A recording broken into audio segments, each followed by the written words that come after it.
But we agree, right? Okay, that you have to go by principles, just not what you feel, right? You can't. I feel the Ten Commandments is the truth, but that's the principle. Is the okay?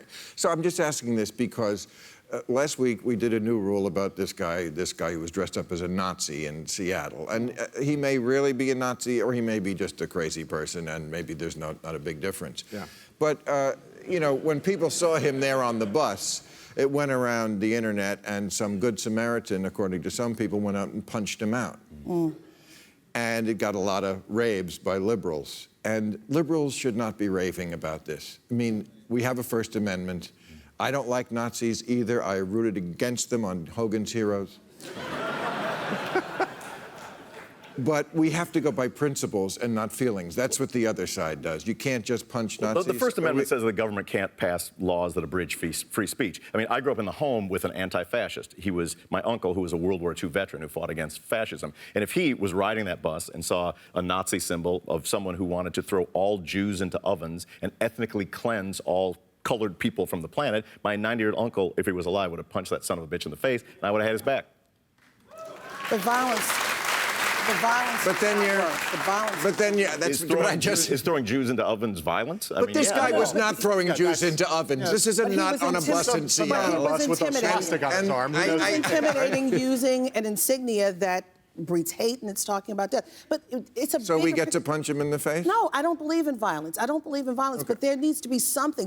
This man should have, something should have happened. So we can or can't punch Nazis? No, he should have been taken to jail. To me, that doesn't seem like, it's not a complicated issue. So it's just how you... So it depends on what they're doing. Which Nazi? Exactly. It depends on what they're doing. And the Supreme... We don't believe in the Supreme Court. The Supreme Court said they could march in Skokie. Right.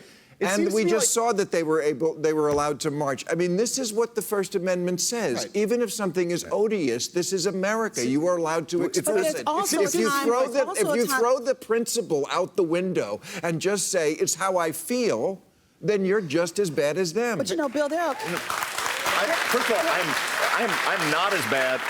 Just because I want Nazis to be punched does not make me as bad as people who want to throw all Jewish in the ovens. We all want them to be punched. But here's the problem. We live in a nation of laws. Confronted wherever it raises its ugly head. But be confronted by better speech and more speech. That's the kind of principle here. The notion is, I think, that obviously if someone is about to do violence, if someone shows up with a torch or with a club and is threatening someone, punching that person is fine. That's different. But you should be allowed, again, according to Bill's principles, the First Amendment, the Constitution, all the things we believe, you should be allowed to speak without being punched in the face. Unless it's Omaha Beach. Or sit on a bus. So we should be able to say we hate Nazis, we hate Nazism, we hate fascism, we're against it, without also saying we don't like violence. There's this dog whistle that's been going around the nation, and people are listening to the call. And the problem is some of these old laws need to be revisited because they just don't fit some of what's going on. And the bottom line, he has freedom of speech, but yes, he was intimidating, inciting, and that is not right. And also, this is what bothers me about liberals. There are no Nazi throwing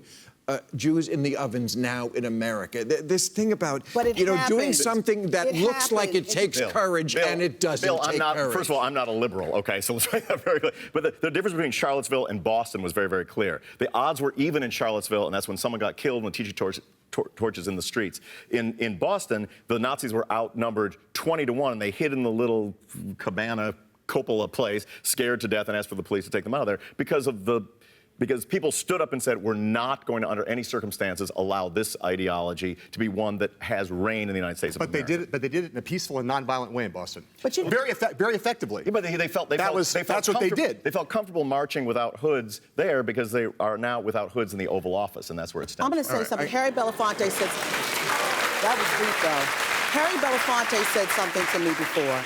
Harry Belafonte said, when he walked with Dr. King and W.E.B. Du Bois, he said, when there's great pain, there is a time for activism, and that activism creates change. And we see it at these little moments, but there needs to be some kind of galvanizing and coming together, because it should not be that people walk down the street about whether it's Nazism or whether it's about the Confederate statues. This has got to stop, because there is a bubbling up in this nation right now when it comes...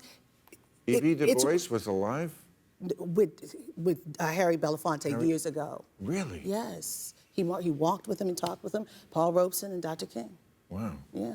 And Frederick Douglass. That's not. No, Frederick Douglass All right, was not there. we're running late.